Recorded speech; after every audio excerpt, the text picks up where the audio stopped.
Entonces vamos a estar en Hebreos, vamos al capítulo 9 y vamos a leer desde el versículo 1 al versículo 7, ¿vale? Y después seguimos. Ahora bien, ¿lo tenéis todo ya? Hebreos 9, ¿sí? Del 1 al 7. Ahora bien, aún el primer pacto tenía ordenanzas de culto y un santuario terrenal, porque el tabernáculo estaba dispuesto así. En la primera parte, llamada el lugar santo, estaban el candelabro o la menorá, que dicen los hebreos, la mesa y los panes de la proposición. Tras el segundo velo estaba la parte del tabernáculo llamada el lugar santísimo, el cual tenía un incensario de oro y el arca del pacto cubierta de oro por todas partes, en la que estaba una urna de oro que contenía el maná, la vara de Aarón que reverdeció y las tablas del pacto, y sobre ella los querubines de gloria que cubrían el propiciatorio, de las cuales cosas no se puede ahora hablar en detalle, así que quedan ahí como aparcadas,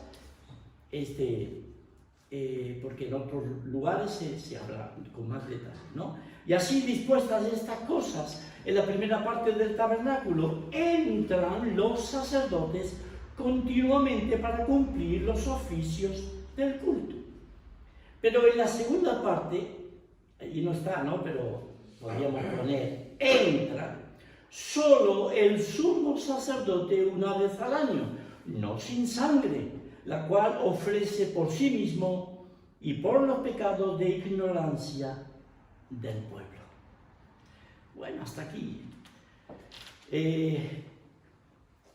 Me gustaría deciros que esta porción de Hebreos, si bien está dentro de su contexto y está dentro de, y tenemos que entender y verlo y estudiarlo a la luz de todo Hebreo, sin embargo, no podemos entender esta parte de acá si no nos vamos al principio, es decir, al principio de las Escrituras, en el libro del Génesis.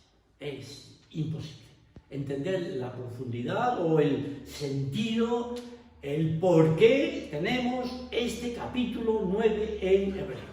¿De acuerdo? Así que vamos a Génesis, vamos rápidamente allí, y en el capítulo 2 de Génesis encontramos al Señor, a nuestro bendito Dios, hablando con el primer hombre. Él le da la existencia, lo crea, le da, por supuesto, toda una serie de cualidades, etc. De hecho, Él lo hace a su imagen y a su semejanza. Y después dice, vamos a ver, vamos a mirar desde el capítulo 2, si tenéis conmigo, desde el versículo 7, y después del 7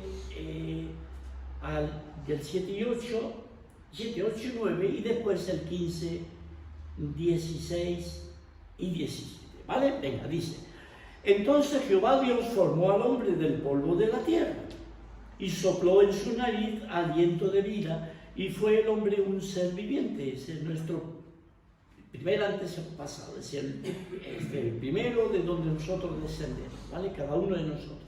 Y Jehová Dios Jehová Dios plantó un huerto en Edén al oriente y puso allí al hombre que había formado. Y Jehová Dios hizo nacer de la tierra todo árbol delicioso a la vista y bueno para comer, también el árbol de la vida en medio del huerto, y el árbol de la ciencia del bien y del mal. Versículo 15. Tomó pues Jehová Dios al hombre y lo puso en el huerto de Edén para que lo labrara y lo guardase. Y mandó Jehová Dios al hombre diciendo: de todo árbol del huerto podrás comer, mas del árbol de la ciencia del conocimiento del bien y del mal no comerás.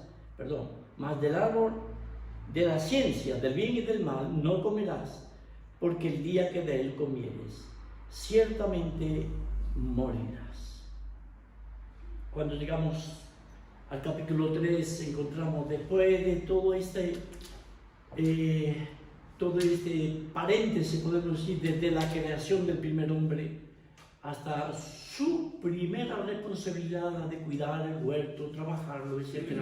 Y no comer de ese árbol, pues encontramos en el capítulo 3 el resultado de la desobediencia del hombre, ¿no?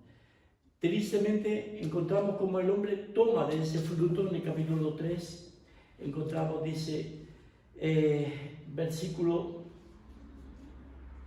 6, dice: y vio la mujer que el árbol era bueno para comer y que era agradable a los ojos y árbol codiciable para alcanzar la sabiduría, y tomó de su fruto y comió, y dio también a su marido, el cual comió así como ella. Entonces, ¿qué ocurrió en ese momento, en ese mismo instante? Pues se cumple la palabra de Dios al advertir al hombre: cuidado, porque el día que de él comieres ciertamente morirás. Y fue lo que pasó. No físicamente, porque tardó unos poquitos años más adelante, unos cuantos, hasta el 939 años de su vida física. Pero en ese mismo instante que comió del fruto, murió espiritualmente. Quedó alejado de Dios, retirado de Dios, destituido de la gloria de Dios. Quedó fuera de la amistad, del compañerismo, de la bendición del Señor, porque al comer del fruto comenzó a morir y se alejó. Dios no podía ya tener comunión con esa criatura suya, y Dios tuvo que intervenir. ¿Cómo intervino Dios? Pues lo vemos de forma paulatina, de forma muy, muy hermosa, como desde el mismo Génesis va progresando esa relación de Dios con el hombre. El hombre no podía acercarse a Dios, imposible de poder recuperar esa comunión con su Creador, imposible, porque el querer acercarse a Dios, el querer tener comunión, si Dios no intervenía, si Dios no hacía nada, era imposible, porque Dios es perfectamente santo, es justo. Y habla de Él, la Escritura, Él mismo se revela en la Escritura con unas características que nos dejan asombrados. Él es quien habitará, dice, con las llamas eternas. Y Él es, en otro lugar se nos dice, en el mismo Hebreo se nos dice que Él es fuego consumidor. Así que, ¿cómo el hombre va a tener el atrevimiento de acercarse si tenemos un sol, que es la estrella más cercanita que tenemos ahí, y nos cuesta mirar a la cara del sol a estos millones de kilómetros de distancia? Y no podemos mirar a la cara. ¿Cómo vamos a acercarnos a nuestro bendito Creador? De manera que tuvo que venir la iniciativa de parte de Dios, sí o sí. Y Él estableció toda una manera en la que el hombre pudiera acercarse a algo para poder entender, poder recibir de la misericordia de Dios, de su gracia, de su cuidado. Y hay un hilito de sangre que va corriendo desde el principio, ya, ahí lo vemos ya, ahí inmediatamente con Caín y Abel, hijos de Adán y Eva, donde uno de los hijos, Abel, sacrifica animal y derrama sangre del animal para ofrecer ofrenda grata a Dios. En alguna manera entendemos que era lo que Dios quería que hiciera, porque Dios se agradaba de la ofrenda de Abel y la de Caín no, porque Caín tomaba de los frutos de su huerto, de lo que él trabajaba, y se los ofrecía a Dios, y Dios no aceptaba esa ofrenda, pero sí la de sangre. Y ese hilo de sangre corre. Pero llegamos más adelantado en la Biblia, llegamos con más profundidad, y encontramos que después de la podemos decir, de la torpeza o la irreverencia o la blasfemia del hombre, una vez que que el hombre se pervierte, se corrompe, etc. Y Dios manda un diluvio, termina el diluvio, Dios salva a Noé y su familia, los rescata de ese diluvio. Y después empiezan a multiplicarse. Y los hombres se apartan en lugar de esparcirse por la tierra como Dios dijo a Noé. Los hombres se juntan en una llanura y ahí se concentran. Y entonces comienzan y idean construir una ciudad y una torre que llegue al cielo. Es decir, una manera propia de ellos, independiente, a su manera de cómo salvarse, cómo ir y acercarse a Dios. Esa es la manera del hombre. Pero es muy curioso cómo en el mismo contexto del Génesis, en el mismo, juntito al capítulo 11, eso es muy normal, si lo miras, es muy normal. Después del capítulo 11 va el capítulo 12. No, estoy bromeando. Después del capítulo 11 va el 12. Pero justamente, ¿qué pasa en el 12? Dios llama a un hombre, a Abraham, y él levanta un pueblo, suscita, genera un pueblo de sus lomos, un pueblo que se va a multiplicar y multiplicar, y llega un momento en el que son miles y miles los que aparecen en el libro del Éxodo ahí en Egipto. Y Dios habla ya de ellos como su pueblo. Y cuando Él saca a su pueblo de Egipto y lo libera de manos del faraón, lo que hace después es que le manda un mandamiento clarísimo para que tuvieran en cuenta, y es que separa y quiere que su pueblo esté separado del resto de los pueblos. ¿Quiénes son esos pueblos? Los que vinieron como juicio de Dios a aquellos que se rebelaron en las llanuras de Shinar, queriendo independizarse de Dios. Dios confunde sus lenguas y ahí se comienzan a formar las naciones, los pueblos de la tierra que hoy conocemos. Algunos han desaparecido, pero otros continúan. Ahí tenemos a Irán y el pueblo persa. Tiene miles de años, ahí está el pueblo persa. Pero hay muchos pueblos que están ahí en la tierra, formados después de la rebelión en las llanuras de Shinar. Pero Dios levanta un pueblo desde Abraham y dice: salir fuera de todas las naciones. Mi pueblo es un pueblo santo, lo quiero para mí. Y va a venir a ser como la niña de mis ojos. Es decir, apartado, santificado, en el sentido de separado del resto de las naciones. Y así debían de vivir ellos. Pero Él toma, fijaos, en ese proceso Dios toma a este pueblo y lo que hace es tomar a una tribu, porque estaba conformado por las 12 tribus hijos de Jacob, y quiere apartar a una tribu de las 12 llamada la tribu de Leví. Toma esa tribu y Él quiere que esté para los usos santos, la quiere apartar, santificar del medio del pueblo. Después toma a la tribu de Leví y Él aparta a una familia especial. Los de Leví tienen que estar en los usos del tabernáculo, todo, cómo llevar, cómo montar, etc. Todo alrededor del tabernáculo, los levitas. Y de los levitas Dios quiere tomar a una familia en especial, la familia de Aarón y su descendencia, porque tiene que ser de padres a hijos, los aparta de la tribu de Leví para que les sea un servicio, un ministerio especial, el sacerdocio. Y de todos esos sacerdotes que eran descendientes de Aarón, Él aparta a un hombre y quiere que este hombre sea que tenga un ministerio especial, diferente al de sus hermanos sacerdotes, como él, pero él vendría a ser sumo sacerdote.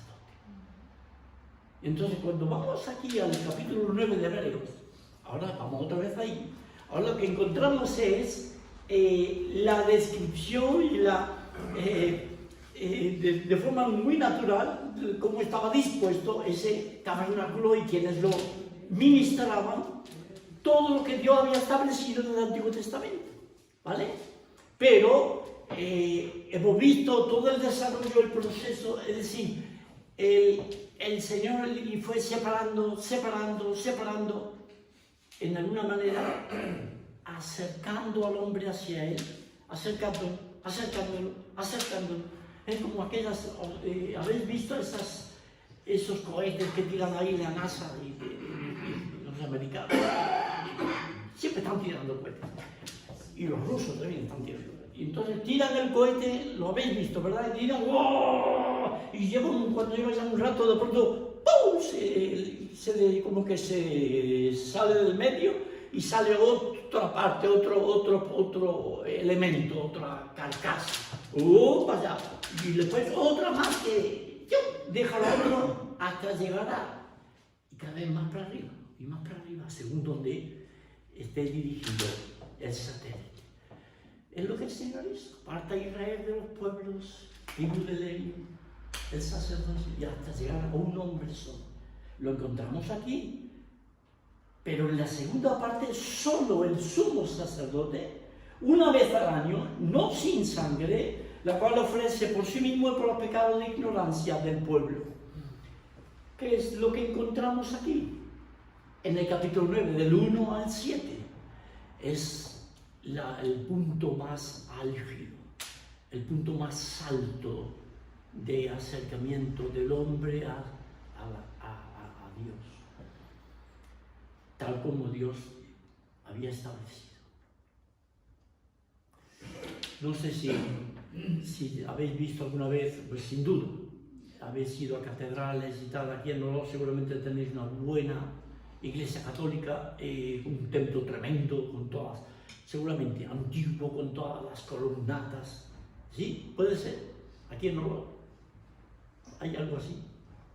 Nosotros estuvimos visitando con el hermano Javi y Mari el año pasado, en enero, justamente en enero del año pasado, ahí en Ripoll, fuimos a verlos y visitamos el lago y todas esas columnas y todas esas cosas. ¡Wow!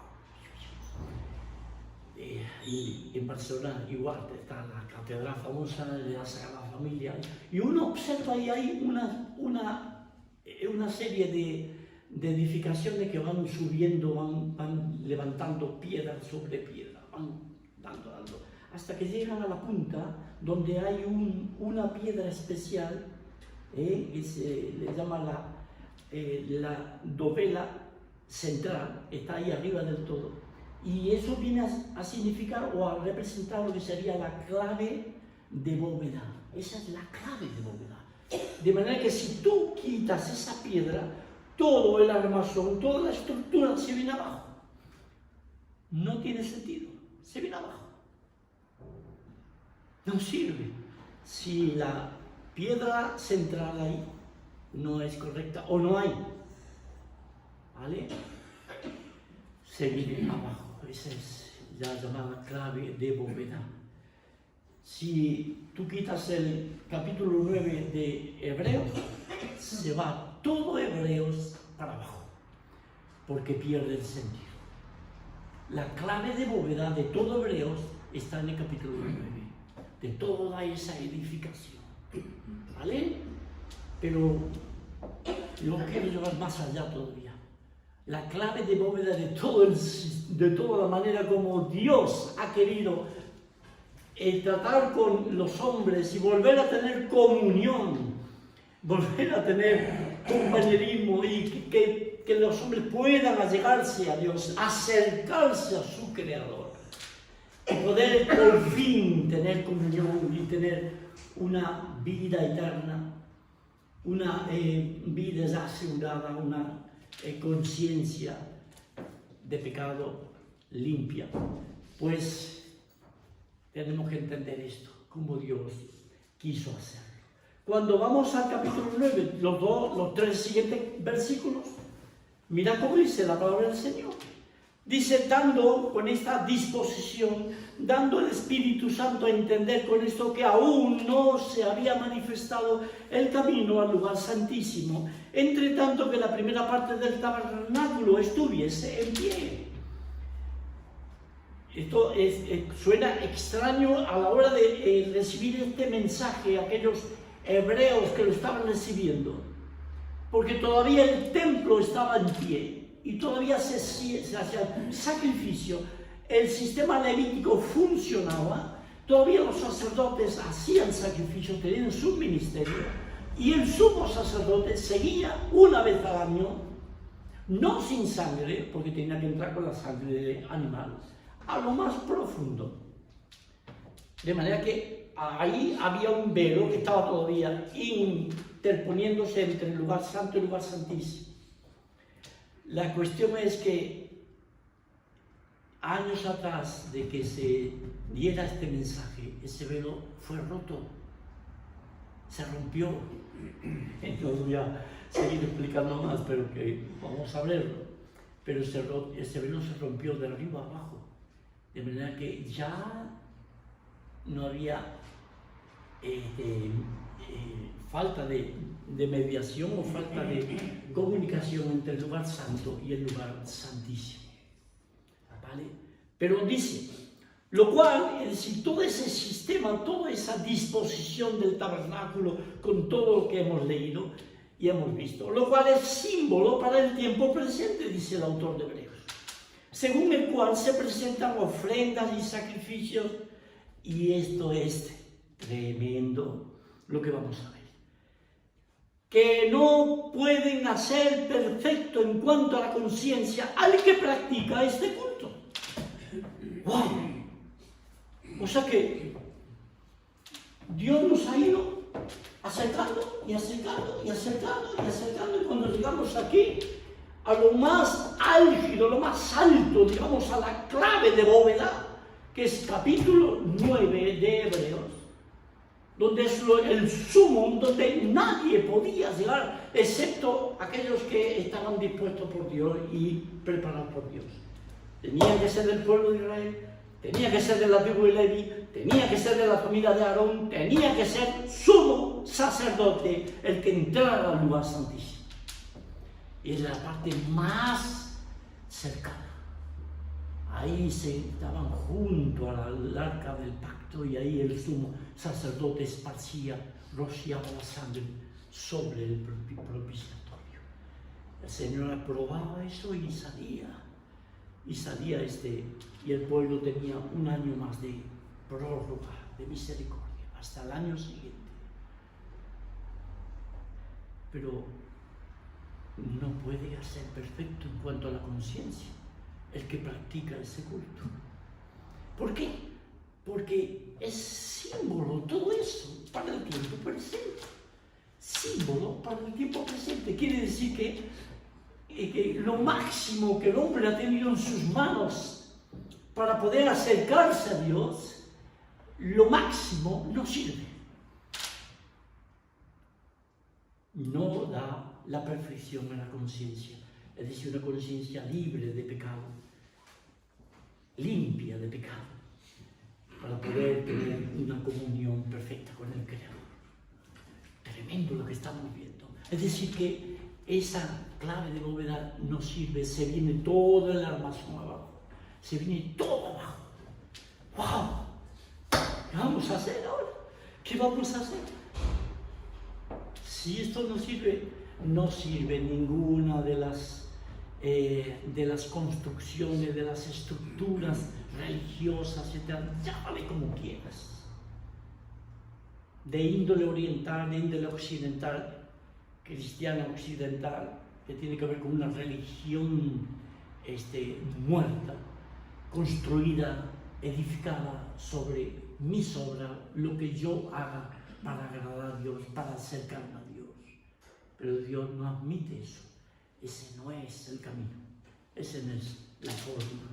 Esa clave de bóveda es falta, es deficiente, no es correcta. Esa piedra última, la central, y toda la estructura se viene abajo. Si hay algún religioso en estos momentos aquí, digamos, entre nosotros, no lo sé, quizás practicas una religión, tienes cierto temor de Dios, no te lo puedo negar, pero estás llevando esa religión que dice esfuérzate, busca la santidad, busca agradar a Dios con tus buenas obras y Dios va a tener de ti, va a considerar y te va a salvar. Estás equivocado. Esa clave de bóveda no sirve. Se va a venir tu vida abajo porque está construida sobre una estructura que Dios no estableció. No estableció esta. O sea, no estableció, no le dio aprobación a esta en el sentido de que no llegaba, era simplemente un símbolo y solamente apuntaba hacia lo definitivo, hacia lo que realmente podría dar limpieza y perfección a la conciencia pecadora del ser humano, a la tuya y a la mía, como pecadores. ¿Entendéis?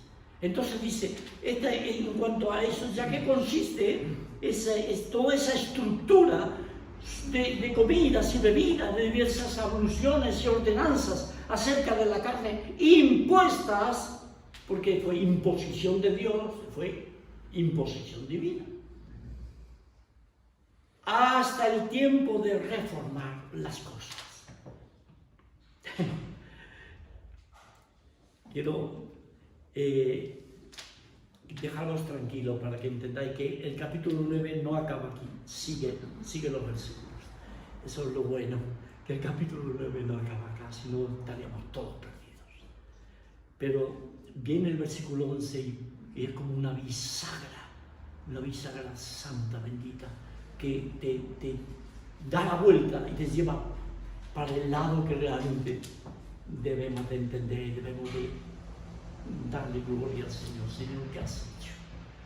¿Qué has hecho? Cuando introduce el versículo dice, pero ese pero siempre es la bisagra.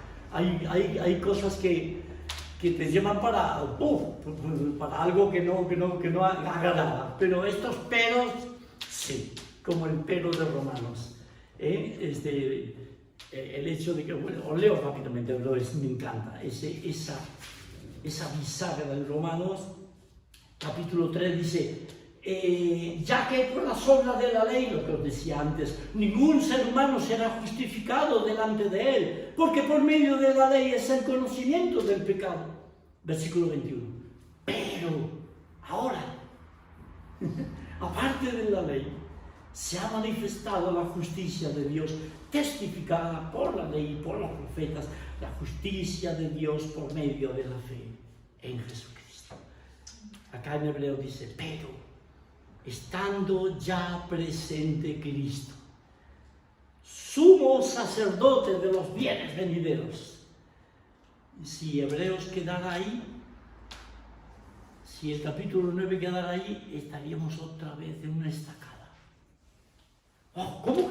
Pero él es el sumo sacerdote. Hoy hemos leído en el capítulo 17 de San Juan que Él es el que intercede, Él y ruega por nosotros, no solamente por los que estaban con Él, sino por los que habían de creer en Él, por la palabra de ellos. Él es verdadero intercesor, Él es el sumo sacerdote por excelencia. Lo enseña Hebreos desde el mismo principio. Empieza a hablar de Él y a decir que es el Hijo, la última palabra del Padre. Y Él es el que ha sido tomado la herencia, el creador de los cielos y de la tierra. Él es Dios mismo. Él es Dios, el Hijo es Dios. Tu trono, oh Dios, por el siglo del siglo, cetro de justicia es el cetro de tu reino. Él es verdaderamente Dios y verdaderamente hombre. Pues este Jesús fue hecho un poco menor que los ángeles.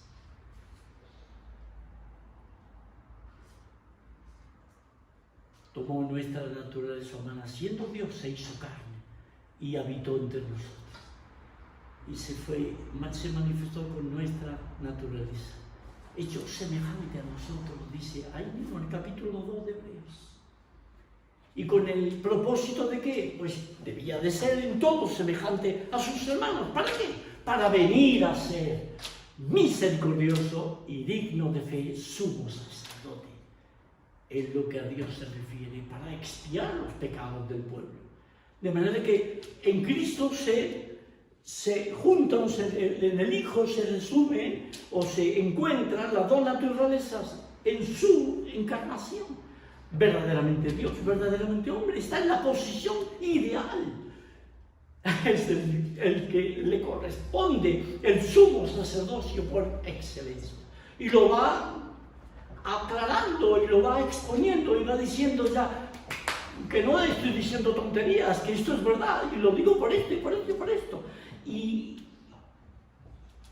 Pero si él es de la tribu de Judá, sí es de la tribu de Judá, pero su sacerdocio es según el orden de Melquisedec. Es un orden diferente. Entonces nos lleva a Génesis y a ver cómo era ese Melquisedec.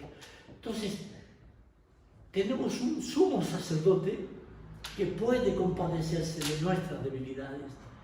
Él es precioso realmente.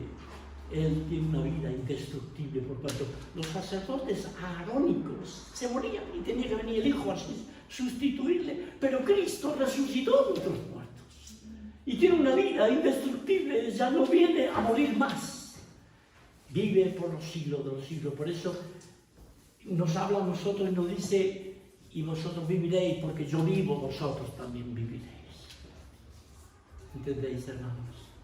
Entonces, verdadero sumo sacerdote. De hecho, cuando terminan el capítulo 7 y ya entra en el 8, dice: ahora bien, el punto principal de lo que venimos diciendo es que tenemos tal sumo sacerdote, nos pertenece, él intercede por nosotros, está a nuestro favor. Pero hay algo que no me encaja. Sí, el sumo sacerdote de acuerdo al orden de Melquisedec, pero ¿cómo va a entrar en el lugar santísimo sin la sangre? Porque es de la tribu de Judá. ¿Cómo va a entrar?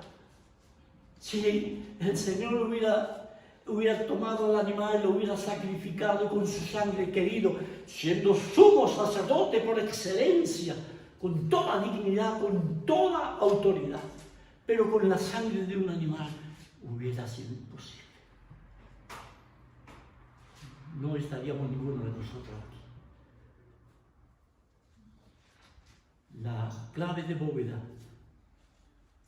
necesitaba otra parte más en esa piedra última.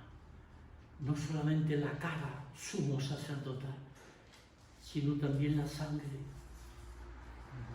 y el tabernáculo, que es lo que enseguida nos aclara y nos introduce. Hermano, el versículo 11 dice: pero estando ya presente Cristo, sumo sacerdote de los bienes venideros, y dice: por el más amplio y más perfecto tabernáculo. Ahí hay dos por, que vienen a ser los medios por los cuales el Cristo bendito hizo la obra perfecta de nuestra redención. Y dice: por el más amplio y más perfecto tabernáculo, no hecho de manos, no de esta creación. No tiene nada que ver con cuerdas y telas y cortinas y mobiliario, no tiene nada que ver con eso. Todo eso viene a ser como una tipología del Cristo bendito, pero tiene que ver con el cuerpo, con la carne, el cuerpo bendito de Jesucristo.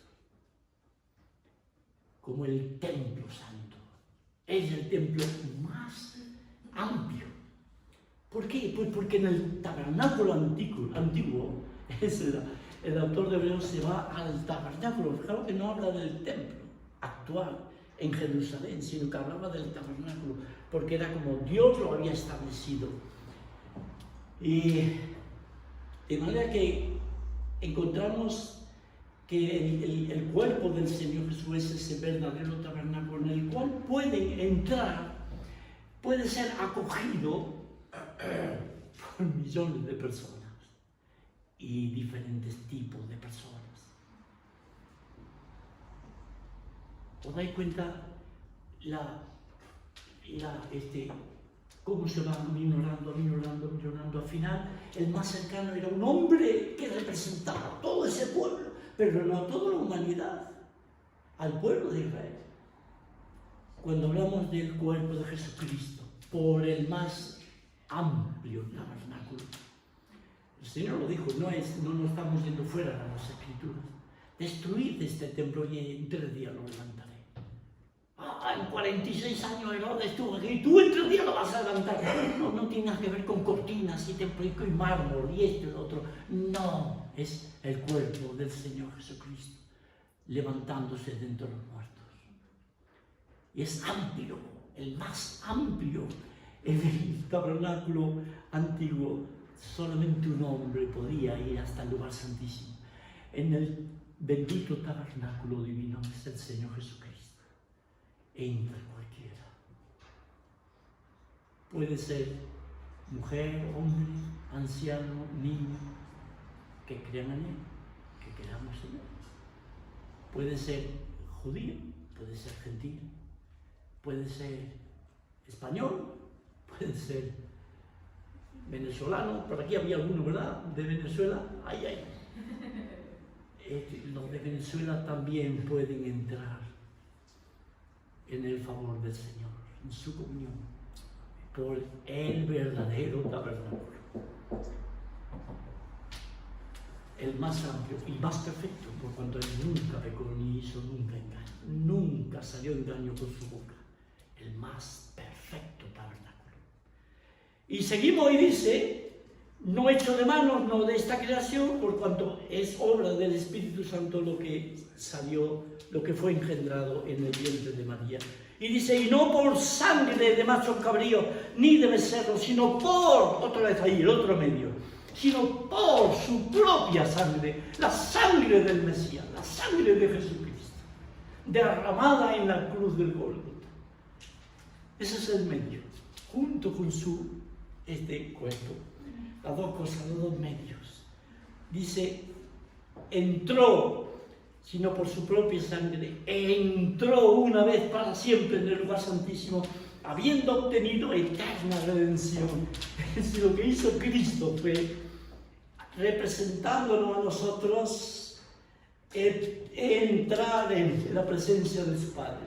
Por eso el Padre se agrada, el Padre lo admite y el Padre dice, siéntate a mi diestra hasta que todos tus enemigos te han estrado, poner todos tus enemigos por el estrado de tus pies. El Cristo bendito, venciendo, siendo resucitado de los muertos y abriendo el camino para nosotros. No podíamos acercarnos a Dios, pero Dios tuvo la gran idea. Él sabía, Él tenía dispuesto ese camino seguro y perfecto para que pudiéramos llegar a tener comunión con Él, amistad, compañerismo, por los siglos de los siglos. ¿En qué forma? No que nosotros vayamos a Él como era lo que vemos en la estructura antigua, que viene a ser sencillamente símbolo de lo que Dios hizo, llegado el tiempo, el cumplimiento del tiempo. El Cristo bendito vino a nosotros. El Hijo de Dios se hizo carne, se acercó a nosotros, se identificó con nosotros. Siendo Dios, quiso estar junto a nosotros en semejanza de carne nuestra, o sea, se hizo semejante a nosotros. Y estando en la condición de hombre, Él se humilló a sí mismo, haciéndose obediente hasta la muerte y muerte de cruz. De manera que Él tenía que hacer eso sí o sí, y por su cuerpo, mediante su tabernáculo, su cuerpo, y mediante su sangre derramada en la cruz, Él abrió el camino. Y no solamente abrió camino, sino que Él mismo es el camino. Como dice el apóstol Jesús dijo, pero dícele Tomás, Señor, muéstranos el camino y nos basta, no sabemos dónde es, pero muéstranos el camino. Y luego hasta Jesús le dice, yo soy el camino y la verdad y la vida, y nadie viene al Padre si no es por mí. Él entró en el lugar santísimo. Y como dice un poquito más adelante, porque no entró Cristo en el santuario hecho de mano, el tabernáculo antiguo, figura del verdadero, sino en el cielo mismo para presentarse ahora por nosotros ante Dios. Así que lo hizo para que nosotros pudiéramos creer en Jesucristo, estar en Él y estando en el poder ir al cielo, poder introducirnos todo aquel que cree en Jesucristo en los cielos mismos y disfrutar de Dios para siempre. Así es como el Señor lo ha querido establecer. Desde ya podemos. No hay ningún impedimento. Estamos limitados solamente por estos cuerpos físicos que nos retienen en el tiempo y en el espacio de este mundo, y ahí estamos, con nuestras debilidades, con nuestros achaques, nuestras cosas, en estos cuerpos físicos. Pero espiritualmente nosotros ya podemos introducirnos, porque Cristo bendito entró, hermanos, en el lugar santísimo, los cielos mismos, a la diestra de su Padre Celestial. De manera que podemos clamar, podemos hablar con Él, podemos introducir, el Señor nos introduce. Por eso es que el Señor dice todo el tiempo, y nos dice, orad en mi nombre, pedid en mi nombre. Hasta ahora no habéis pedido en mi nombre, pedid y se os dará. Es decir, que lo tengamos a Él como el intercesor, el mediador entre el Padre y nosotros. Porque podemos ya tener comunión con el Padre. Bendito Padre. Y un día estaremos con Él para siempre. Una vez que sean sueltos de nuestras vidas, de cuerpo, y el Señor nos otorgue ese cuerpo de gloria que Él nos va a dar, conforme al cuerpo de la gloria de Jesucristo, y nos lleve con Él para siempre. Es clarísimo lo que se nos enseña la palabra del Señor. Antes no podíamos, pero Él lo hizo posible. Estábamos lejos, sin esperanza, sin Dios, lo dice en Efesios. En aquel tiempo estabais sin Cristo, alejados de la ciudadanía de Israel. No teníamos nada que ver con el tabernáculo y los sacerdotes y los sacrificios. Nada que ver, como gentiles. Alejados de la ciudadanía de Israel y ajenos a los pactos de la promesa, sin esperanza y sin Dios en el mundo, porque estábamos alejados de Él, destituidos de su gloria. Es la cosa más triste, más trágica que puede pasar a una persona en nuestros días. Así estábamos nosotros los que hemos creído en Cristo, alejados de Dios. El Señor nos ha hecho cercanos por Cristo. Él vino, se humanó, hizo la obra de salvación, y Él nos ha puesto ya el camino para poder ir al Padre. Pero ahora en Cristo Jesús, vosotros que en otro tiempo estabais lejos, habéis sido hechos cercanos por la sangre de Cristo. Bendito sea el Señor. Ha hecho posible que la sangre de Cristo sea eficaz, sea suficiente para millones de personas, millones. Solo hay una condición: que se crea en Él. El que en mí cree tiene vida eterna y no perecerá jamás. El que en mí cree ha pasado de muerte a vida, no vendrá a condenación. Todas esas palabras del Señor son para los que creen en el Señor Jesucristo.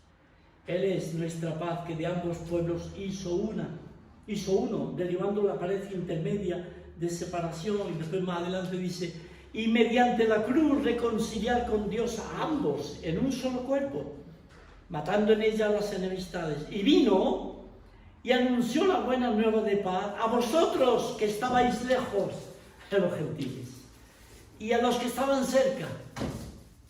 Mira, claro, más cerca, o cerca en el sentido estructural, levítico de la palabra. De acuerdo al tabernáculo, de acuerdo al sacerdocio, todo ese sistema levantado por Dios. Los que estaban lejos, nosotros; los que estaban cerca, los judíos. Ahora, en estos momentos, todos tienen la misma oportunidad y todos tienen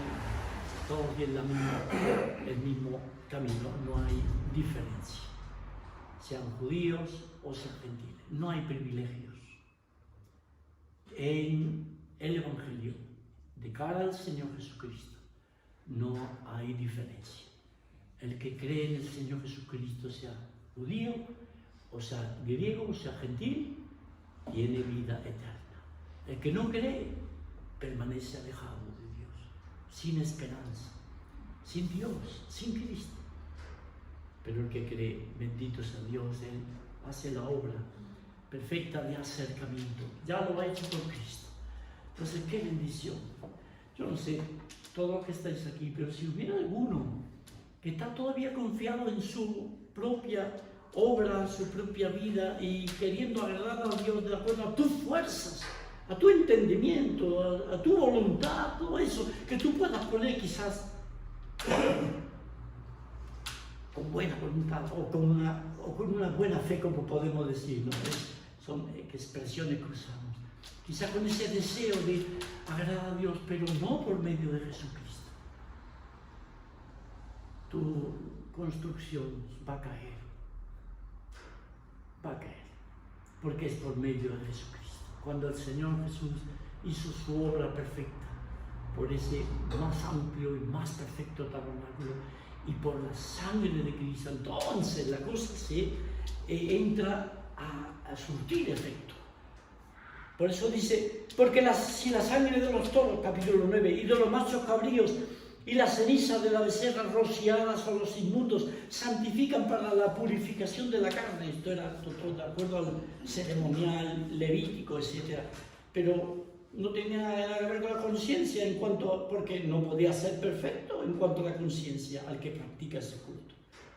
Pero el versículo 14 dice, cuanto más la sangre de Cristo, el cual mediante el Espíritu Eterno se ofreció a sí mismo sin mancha a Dios, como un cordero, dice el apóstol Pedro, como un cordero sin mancha y sin contaminación. Limpiará vuestras conciencias de obras muertas para que sirváis al Dios vivo. Entonces, ahí sí, ya teniendo una vida salvada, una conciencia limpia de pecado por la sangre de Jesucristo. Entonces, estás en condición de poder adorar al Señor, servirle, amarle, obedecerle. Y todo lo demás ya cae por su propio peso.